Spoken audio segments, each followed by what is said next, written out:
Let's get into some realness once again. We are live from the circus. It never stops. It's a new circus every day.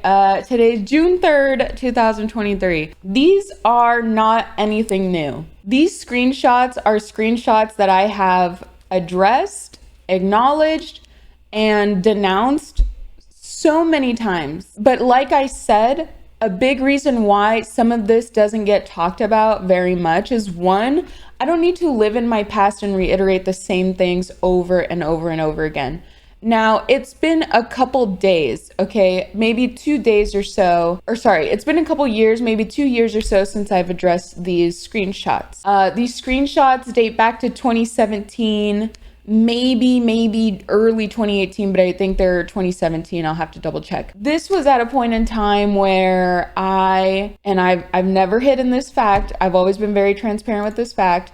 When I first started streaming Overwatch, I did occasionally use some slurs that I'm absolutely not proud of and that I don't condone whatsoever. I would like to apologize for my use of those words, but most importantly, the fact that you are having to see these and see me say them as somebody who you have felt safe around. I'm not going to hide my past. I've never hidden my past. I've addressed these over and over and over again. And I've done everything with who I am as a person and the platform that I've been given to learn from my mistakes. From the bottom of my heart, I do want to say that I apologize to any of you that saw these screenshots recently and you are being once again hurt like all over again by seeing the screenshots. The screenshots are me just using slurs against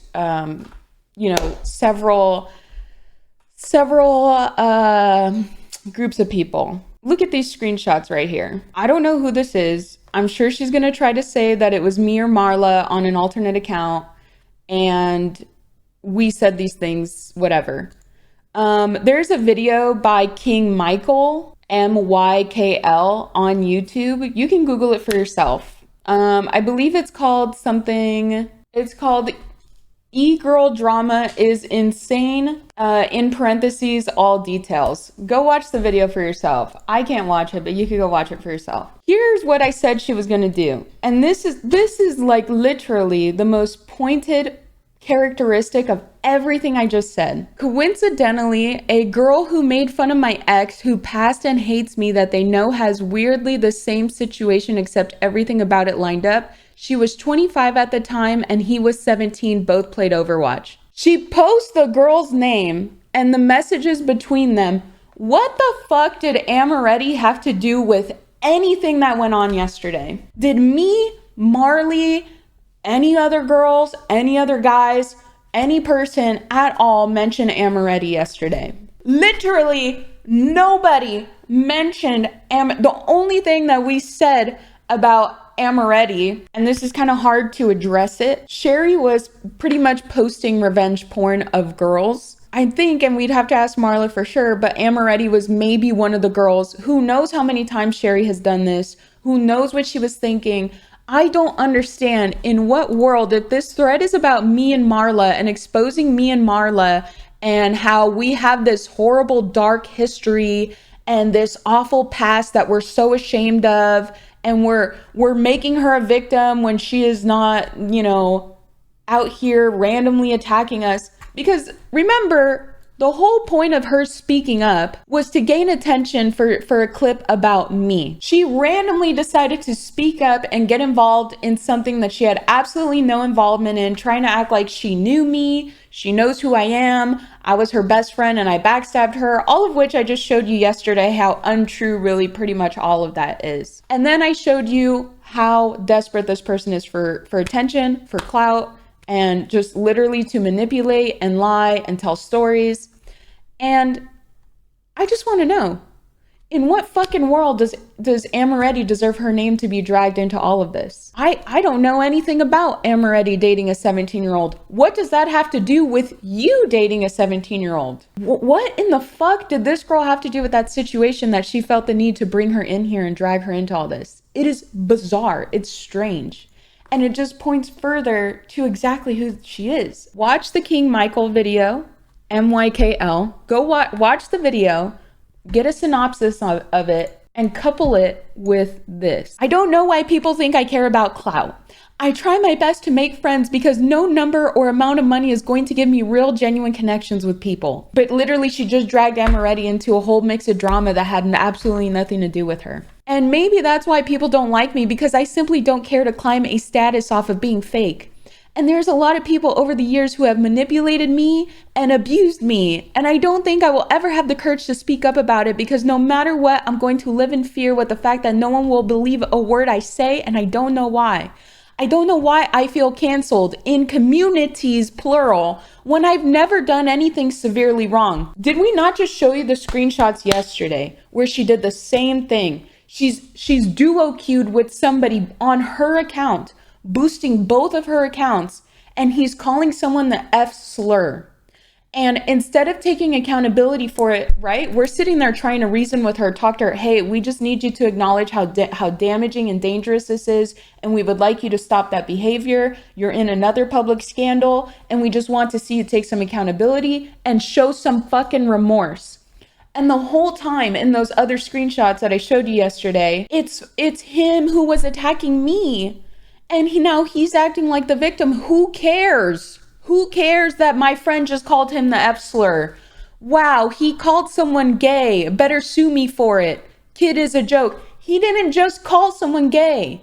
He called someone a fucking slur, and we are all looking at you as an adult to take some accountability. When Marla is transphobic and we have a trans person on the team and she's open about it, Marla is not transphobic. Marla maybe has her own beliefs, maybe doesn't understand being trans, so on and so forth. But these are the conversations that I had with Sherry at the time. These conversations that I have with Sherry exist after the screenshots that she is showing you of me saying slurs in the Twitter post that she is posting. I said them, I've taken accountability for them. Here she is having a conversation with me where she is swearing once again, deflecting once again. Oh, my friend called someone an F slur and you guys are mad at me for it? Well, the person on your team is a transphobe. There's people who know you're not my teammate. If you think my account sharing is an issue, Marla does it too. Look at her lonely state. Look at her account stats. They're Sam and Midnights. I'm apparently supporting homophobic people, never was. Left the game after. You have a transphobic person on your team. I associate with Haunt. And I'm like, I'm not here to discuss the team. I'm here as a friend to salvage what little of our friendship that is left, because it was something that I valued. Now, what we are speaking about at this time was her taking over the team Twitter accounts. I messaged you saying if you could refrain from personally attacking me, then our friendship could survive. You messing with the team Twitter and email that we all established. This is January 23rd, 2018. You're messing with the team Twitter and the team email that we all established was for the team. And she's like, how am I attacking you? When did I ever attack you? And I'm like, I'm just saying that your actions are inadvertently attacking me. I'm explaining this to you.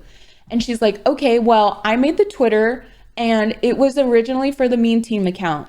I was on the meme team account. It was me, you, Fran, Barcode, Marla, and Chris. We couldn't decide on a name and we named it Meme Team.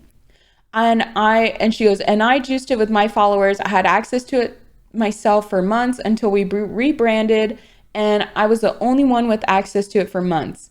And she's like trying to say that the like couple of thousand followers that we had on it were all followers from her Twitter. At this point in time, all of these screenshots, all of these conversations have already happened.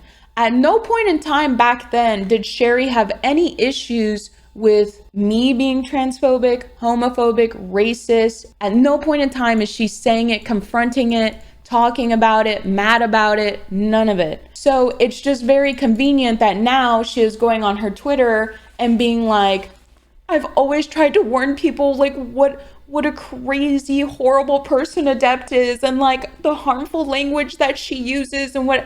No, you cannot create a narrative about who I am and what I believe in when I've been streaming the last 5 years of my life on Twitch And I've done everything that I can to move away from these statements, that mindset, and that toxicity. The next one, I have grown up in gaming since I was a child. I've been around communities for over 10 years. I've had things happen to me, and I really don't know why. I know I'm not perfect, and sometimes I have bad days, but I have tried so hard to the point where I really don't know what more I can do to prove to people I am really not the way I seem. You don't know how many people dislike me before knowing me. People always think I care about followers or money or views, but realistically, I've never been someone that's cared. Anytime I've made friends or liked someone, they're always hit with why her, she's using you, ew, Bamf. And I don't know why people think that. They think it because at no point in time do you ever take accountability for your fucking actions. And instead, just like she just did with amourettie this morning, because amourettie had absolutely nothing to do with any of this drama, she now is outing and exposing amourettie for being a pedophile. I don't know why. I don't know any history behind that. I really don't know anything about amourettie. I don't know what she's talking about. But this is just what I'm pointing at. And it's getting really exhausting. This might not be the last time that she attempts this with me. I hope that you guys understand why I'm talking about this, why I'm addressing this. The most important thing, like I said, is to really stifle her accusations that I say these slurs and this is who I am behind the scenes. This girl and I have not talked since 2018. I don't want to hear it. She needs to get a hobby. She needs to go do something else with her life. Ultimately, she just needs some fucking help. Listen, this ring that I have here, the significance of why I still wear my ring, my wedding ring, is because there could be stories, manipulation, lies, fantasy, narratives, whatever. But when I show you the fucking receipt for this wedding ring, this is tangible. This is real. You can come up with every lie, story, narrative in the fucking world. It's solid. It's a fucking diamond. It's solid. It's not going anywhere. My pictures with Nicolas Cage, those are real. Me actually being in Vegas, it's real. It doesn't matter what the narratives around all this shit is when things are so clearly existing right in front of your face. So when people ask me why I still wear my ring, it's just a symbol of something tangible.